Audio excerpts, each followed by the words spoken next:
मार्च 2020 India ही नहीं पूरा world महामारी से जूझ रहा था। लॉकडाउन की वजह से बड़ी बड़ी कंपनियों पर ताले लगने शुरू हो गए थे और इसी बीच एक ऐसी कंपनी थी जिसका रेवेन्यू 90% से ड्रॉप हो गया था। लॉकडाउन ने इस कंपनी को ऑलरेडी बर्बाद करके रख ही दिया था कि इस कंपनी के सामने एक और प्रॉब्लम आकर खड़ी हो गई। इसी साल यानी जून 2020 में इंडिया और चाइना के बीच में कॉन्फ्लिक्ट हो गया था, जिसकी वजह से इस कंपनी के सबसे बड़े इन्वेस्टर ने इस कंपनी से एग्जिट ले लिया। अब इससे क्या होता है, इनको एक और बड़ा झटका लग जाता है और साथ ही उसी दौरान रशिया यूक्रेन वॉर की वजह से जियोपॉलिटिकल क्राइसिस हुआ था। उसके चलते इनके जो बाकी इन्वेस्टर्स थे उन्होंने भी एक एक करके एग्जिट लेना शुरू कर दिया। अब इन सभी रीजंस के चलते कंपनी के हालात इतने खराब हो गए थे कि इनके पास सिर्फ अगले 6 महीने के ऑपरेशंस के पैसे ही बचे थे। कंपनी डूबने के कगार पर आ चुकी थी, लेकिन इस कंपनी ने कुछ ऐसे स्ट्रैटेजिक डिसीजन लिए जिसके चलते कंपनी जो डूबने के कगार पर थी वो आज इंडिया की profitable and successful startup company में आती है with a valuation of $18 billion and the name of this company is Zomato. Zomato is the first Indian food delivery company जो प्रॉफिटेबल बनी है। 2023 के सेकेंड क्वार्टर में जोमेटो ने 36 करोड़ का प्रॉफिट जनरेट किया है। इंडिया की किसी कंपनी ने नहीं सोचा था कि जोमेटो इतना जल्दी प्रॉफिटेबल हो जाएगा, और बाकी कंपनीज को तो छोड़ो, इवन खुद जोमेटो ने भी इतना एक्सपेक्ट नहीं किया था कि वो इतना जल्दी प्रॉफिटेबल हो जाएगा। इनको लग रहा था कि इनको प्रॉफिटेबल होने के लिए कम से कम 2-3 क्वार्टर्स और लग जाएंगे।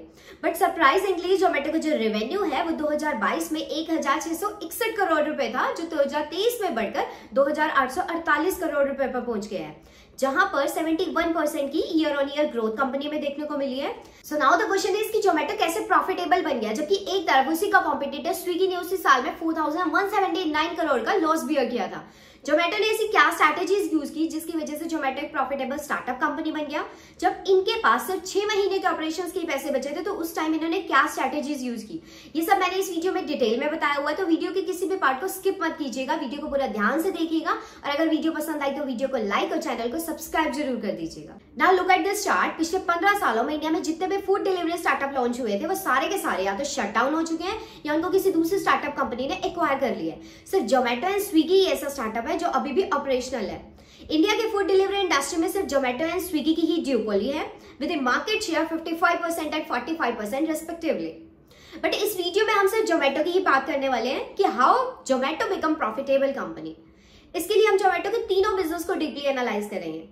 Next start with the first business of Zomato, that is food delivery business. देखो, कोविड-19 के दौरान सभी बिजनेस लॉसेस में चल रहे थे, इवन कि फूड डिलीवरी बिजनेस में बहुत बुरी तरह से इफेक्ट हुए थे, और इसी टाइम में जोमेटो का जो रेवेन्यू था वो 90% से भी ज्यादा ड्रॉप हो चुका था। आप इस ग्राफ से समझ सकते हो कि 2020 में जोमेटो के मंथली यूजर जो 10.7 मिलियन थे वो 2021 में 6.8 मिलियन पर आ गए थे। अब इसी के साथ 2020 में एक और बड़ी चीज हुई जिसकी वजह से इंडिया चाइना बॉर्डर पर टेंशन बढ़ गया। उस वक्त Chinese soldiers and Indian soldiers के बीच में गलवान वैली में टेंशन क्रिएट हो गए थे, जिसमें हमारे 20 इंडियन सोल्जर्स शहीद हो गए। इसलिए चाइना की इस हरकत को देखकर सिक्योरिटी पर्पस के लिए इंडियन गवर्नमेंट एक पॉलिसी लेकर आई कि किसी भी स्टार्टअप को चाइना के इन्वेस्टर से फंडिंग लेने से पहले उन्हें इंडियन गवर्नमेंट से परमिशन लेनी होगी, ताकि इंडिया की किसी भी कंपनी में हेविली इन्वेस्ट करके चाइना उस कंपनी को टेक ओवर ना कर ले। But now the question is, इन सबका जोमेटो पर कैसे इंपैक्ट हुआ। तो देखो, 2018 में जोमेटो को एंड फाइनेंशियल नाम की एक फर्म ने $150 मिलियन की फंडिंग अप्रूव की थी, and this and financial was a Chinese firm. In $150 million में से $50 मिलियन तो जोमेटो को मिल भी गए थे, और बाकी के $100 मिलियन 2020 में जोमेटो को मिलने वाले थे। लेकिन इंडिया चाइना कॉन्फ्लिक्ट की वजह से एंड फाइनेंशियल ने जोमेटो से एग्जिट ले लिया, जिसके पास जोमेटो के 23% का स्टेक था, जिसकी वजह से जोमेटो के ऊपर इसका बहुत ही नेगेटिव इंपैक्ट हुआ।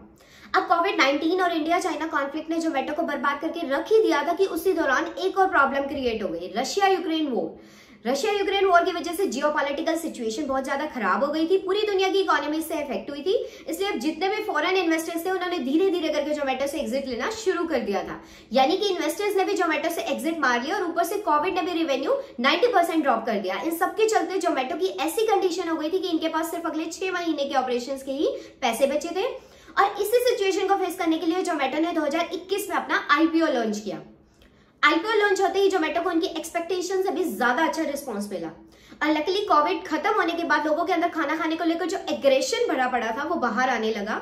लोग इतना एग्रेसिवली फूड ऑर्डर करने लगे थे कि जैसे किसी जेल से छूट कर आए हो। आप इस ग्राफ को देखकर समझ सकते हो कि जो 2021 में जोमेटो के 6.8 मिलियन मंथली यूजर्स थे वो 2022 में बढ़कर 14.72 मिलियन पर पहुंच गए थे, यानी कि more than double compare to 2021। इन सब के चलते जोमेटो की situation day by day better होने लगी थी, लेकिन इसी बीच जोमेटो ने एक बहुत इंटरेस्टिंग चीज नोटिस की।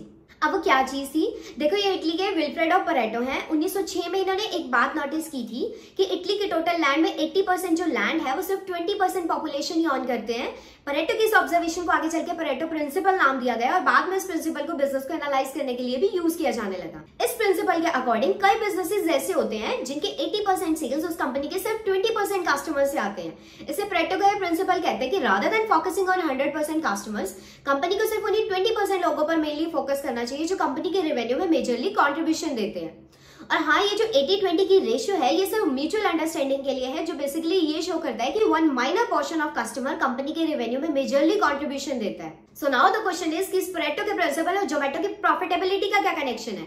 तो वो कुछ ऐसा है कि 2022 के डेटा के अकॉर्डिंग जोमेटो के 58 मिलियन यूजर्स में से सिर्फ 5% कस्टमर्स यानी ऑलमोस्ट 2.7 मिलियन कस्टमर्स ऐसे थे जो जोमेटो के टोटल ऑर्डर्स में से 45% ऑर्डर्स अकेले प्लेस करते थे। और इवन मोर इंटरेस्टिंग, जोमेटो के टोटल रेवेन्यू में से मोर देन 50% रेवेन्यू ये 5% कस्टमर्स ही लाकर देते थे। आगे चलकर इन कस्टमर्स को जोमेटो ने पावर यूजर्स नाम दे दिया। तो अब इन पावर यूजर्स को टारगेट करने के लिए जोमेटो ने ऐसी कौन सी स्ट्रैटेजी को यूज किया? तो वो ये थी कि इन पावर यूजर्स को टारगेट करने के लिए जोमेटो ने अपना जोमेटो गोल्ड प्रोग्राम फिर से लॉन्च कर दिया, जो जोमेटो ने डिसकंटिन्यू कर दिया था। हुआ क्या कि एक महीने के अंदर ही जोमेटो के इस प्लान को 9 लाख से भी ज्यादा यूजर्स ने ज्वाइन कर लिया था। इस जोमेटो गोल्ड प्रोग्राम की हेल्प से जोमेटो ने heavy discount, guaranteed online delivery and offers देने शुरू कर दिए, जिसकी वजह से ये जो पावर यूजर्स थे उनके ऑर्डर फ्रीक्वेंसी और ज्यादा बढ़ गई। जिससे होता क्या है, साइमल्टेनियसली जोमेटो की जो एवरेज ऑर्डर वैल्यू है उसमें भी ग्रोथ हो गई। अब ये एवरेज ऑर्डर वैल्यू क्या होता है, इसको थोड़ा सा समझ लेते हैं। फॉर एग्जाम्पल, एक चॉकलेट शॉप में एक कस्टमर आता है और 10 रुपए प्राइस वाली 2 चॉकलेट लेकर जाता है। दूसरा कस्टमर आता है और सेम प्राइस की 1 चॉकलेट लेकर जाता है।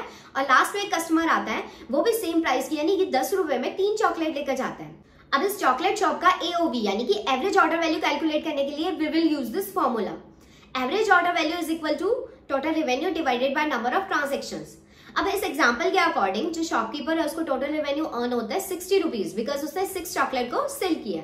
और नंबर ऑफ ट्रांजेक्शंस कितनी प्लेस हुई? 3। सो 60 डिवाइडेड बाय 3, तो एवरेज ऑर्डर वैल्यू हमारी आ जाती है 20। इस हिसाब से इस चॉकलेट शॉप के लिए एवरेज ऑर्डर वैल्यू 20 रुपीज निकल कर आती है। नाउ द क्वेश्चन इज कि इससे कंपनी को क्या फायदा होता है? तो देखो, एवरेज ऑर्डर वैल्यू की ग्रोथ से पता लगता है कि कंपनी प्रॉफिटेबिलिटी के रास्ते पर है या नहीं। Look at this graph. 2019 में जोमेटो की एवरेज ऑर्डर वैल्यू जब 282 रुपए थी, वो 2024 में बढ़कर 400 रुपए पर पहुंच गई। और इवन प्रेडिक्ट किया जा रहा है कि 2025 में यह बढ़कर 409 रुपए पर पहुंच जाएगी। और जैसा कि मैंने पहले भी बताया कि इस एवरेज ऑर्डर वैल्यू को मेंटेन रखने में जोमेटो के 5% पावर यूजर्स का बहुत बड़ा कॉन्ट्रीब्यूशन है। अब इस डेटा को यूज करके जोमेटो ने ऑपरेशंस को बहुत ही स्ट्रेटेजिकली एग्जीक्यूट किया। जोमेटो को अपने एनालिसिस में जहां पर भी लगा कि कुछ सिटीज में उनका बिजनेस इतना ज्यादा प्रॉफिटेबल नहीं है, तो उन्होंने 225 सिटीज में अपने बिजनेस को बंद कर दिया, जिसकी वजह से उनकी जो ऑपरेशनल कॉस्ट थी वो भी कट हो गई। अब इन्हीं सभी स्मार्ट स्ट्रैटेजीज की वजह से जोमेटो ने अपने लॉसेस को बहुत ही स्मार्टली रिड्यूस कर दिया। इवन इकोनॉमिक टाइम्स की एक रिपोर्ट के अकॉर्डिंग तो जोमेटो के जो लॉसेस 2022 में 200 करोड़ थे, उनको लिटरली 15 करोड़ पर लाकर रख दिया, विच इज वेरी अमेजिंग। तो ये तो थी जोमेटो के फूड डिलीवरी बिजनेस की बात कि किस तरह जोमेटो ने कोविड-19 और जियोपॉलिटिकल क्राइसिस को फेस किया, उसे ओवरकम करने के लिए खुद का IPO लॉन्च किया और किस तरह उसने अपने 5% पावर यूजर्स को आइडेंटिफाई करके और उनके साथ अपना गोल्ड प्रोग्राम लॉन्च करके स्ट्रेटेजिकली अपने लॉसेस को कट कर दिया। Now we are gonna discuss the next business of Zomato, that is Hyperpure। और 2019 में जोमेटो ने अपने पोर्टफोलियो में एक और बिजनेस ऐड कर लिया, that is Hyperpure। अब ये Hyperpure क्या होता है, इसको एक एग्जांपल से समझ लेते हैं। सो फॉर एग्जांपल, मुंबई में एक रेस्टोरेंट है जहां पर वेज और नॉन वेज दोनों टाइप का खाना मिलता है। अब वेज फूड के लिए इस रेस्टोरेंट को अलग अलग वेजिटेबल्स, स्पाइसेस, रोटी बनाने के लिए आटा, जूस बनाने के लिए फ्रूट्स, डेयरी प्रोडक्ट्स, इन सभी इंग्रेडिएंट्स की रिक्वायरमेंट होती है। And same goes for the non veg, जिसके लिए इसको मीट, एग, फिश और बाकी सी फूड्स की जरूरत होती है। तो इन सभी इंग्रेडिएंट्स की सप्लाई के लिए इस रेस्टोरेंट ने अलग अलग वेंडर से टाई अप कर रखा है। लाइक सी फूड के लिए एक वेंडर, स्पाइसेस के लिए एक वेंडर, मीट एंड एग्स के लिए एक वेंडर, वेजिटेबल एंड फ्रूट्स के लिए एक वेंडर, डेयरी प्रोडक्ट्स के लिए। सो इन सभी के लिए अलग अलग वेंडर्स के साथ इन रेस्टोरेंट्स के टाई अप होते हैं। यानी कि एक रेस्टोरेंट के कई सारे अलग अलग वेंडर्स इंग्रेडिएंट सप्लाई करते हैं। और ये जो डिमांड सप्लाई की ट्रेडिशनल प्रोसेस है, ये बहुत ही ज्यादा कॉम्प्लिकेटेड हो जाती है। इस प्रोसेस में कई सारे स्टेजेस पर अलग अलग मिडलमैन आते हैं, जिससे हर स्टेज पर हर मिडलमैन का अपना अपना कमीशन होता है। इसलिए जो फाइनल इंग्रेडिएंट रेस्टोरेंट के पास पहुंचता है उसके मार्केट प्राइस काफी ज्यादा बढ़ जाते हैं। इसलिए इसी मार्केट गैप को आइडेंटिफाई करके जोमेटो ने हाइपर प्योर लॉन्च कर दिया। देखो, जिस तरह जोमेटो अपनी फूड डिलीवरी सर्विस की हेल्प से फूड को रेस्टोरेंट से कस्टमर्स तक पहुंचाता है, उसी तरह वो हाइपर प्योर की हेल्प से poultry, dairy products, fruits, vegetable, इन सबको फार्मर्स एंड प्रोड्यूसर से रेस्टोरेंट तक पहुंचाता है। And the best thing about the Hyperpure is कि ये एक B2B मॉडल है। इस सर्विस में जोमेटो ने बीच के सभी मिडलमैन को हटा दिया है, जिसकी वजह से जोमेटो डायरेक्टली फार्मर से रॉ मटेरियल लेकर सीधा रेस्टोरेंट को डिलीवर करता है और इस प्रोसेस को Zomato farmer to fork model कहते हैं। आज की डेट में हाइपर प्योर इंडिया की सिर्फ 8 सिटीज में अवेलेबल है और 72,000 प्लस रेस्टोरेंट्स के साथ इसका टाइड अप है।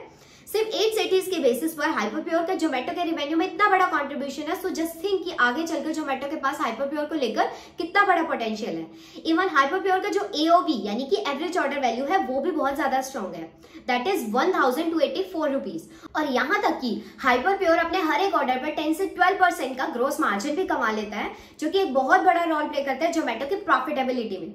Now move to the third part, that is Blinkit. Quick commerce यानी कि एक ऐसा फैक्टर जिसमें company within few minutes products को आपके डोर स्टेप पर डिलीवर कर देती है। अभी के लिए इंडिया में ये लॉस मेकिंग बिजनेस है। ज़ेप्टो हो, डुंजो हो, स्विगी, इंस्टामार्ट हो या जोमेटो का ब्लिंकिट हो, सभी कंपनीज प्रॉफिटेबल होने के लिए पानी की तरह पैसा बहा रही हैं। कुछ फाइनेंशियल एक्सपर्ट्स का तो ये भी कहना है कि अगर जोमेटो प्रॉफिटेबल होना चाहता है तो जोमेटो इस इंडस्ट्री से दूर रहे, लेकिन जोमेटो का कुछ ऐसा है कि वो हर सेक्टर में घुसना चाहता है। 2008 में जोमेटो ने शुरुआत की थी मेन्यू डिस्कवरी सर्विस से।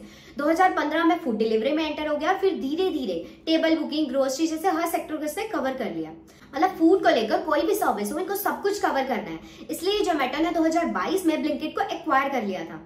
अब देखो, इंडिया का जो ग्रॉस मार्केट है वो $620 बिलियन का है रिसेंट डेटा के अकॉर्डिंग, लेकिन इस $620 बिलियन के मार्केट में क्विक कॉमर्स सिर्फ $5.5 बिलियन का ही है, which is only 1% of the total grocery market. लेकिन रेडसी की एक रिपोर्ट के अकॉर्डिंग क्विक कॉमर्स मार्केट 2025 तक बढ़कर 10 से 15% बढ़कर $45 बिलियन का हो जाएगा। यू कैन सी हियर 2022 के कंपैरिजन में 2023 में ब्लिंकिट के रेवेन्यू में कितनी बड़ी ग्रोथ हुई है। 2022 में ब्लिंकिट का रेवेन्यू जो 236 करोड़ रुपए था वो ऑलमोस्ट 3 गुना बढ़कर 2023 में 724 करोड़ रुपए हो गया।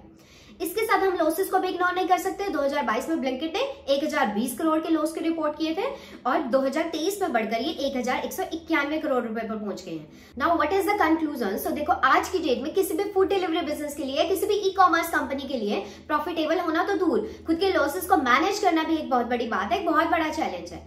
इंडिया में स्विगी, ज़ेप्टो से लेकर अमेजोन और फ्लिपकार्ट जैसे हर कंपनी प्रॉफिटेबल होने में लगी है, वो आज भी करोड़ों के लॉसेस में है। सो ऐसे सिचुएशन में जोमेटो का प्रॉफिटेबल होना खुद जोमेटो के लिए ही बहुत बड़ी बात है और बाकी एस्पायरिंग स्टार्टअप के लिए भी एक रे ऑफ होप है, यानी कि एक इंस्पिरेशन है।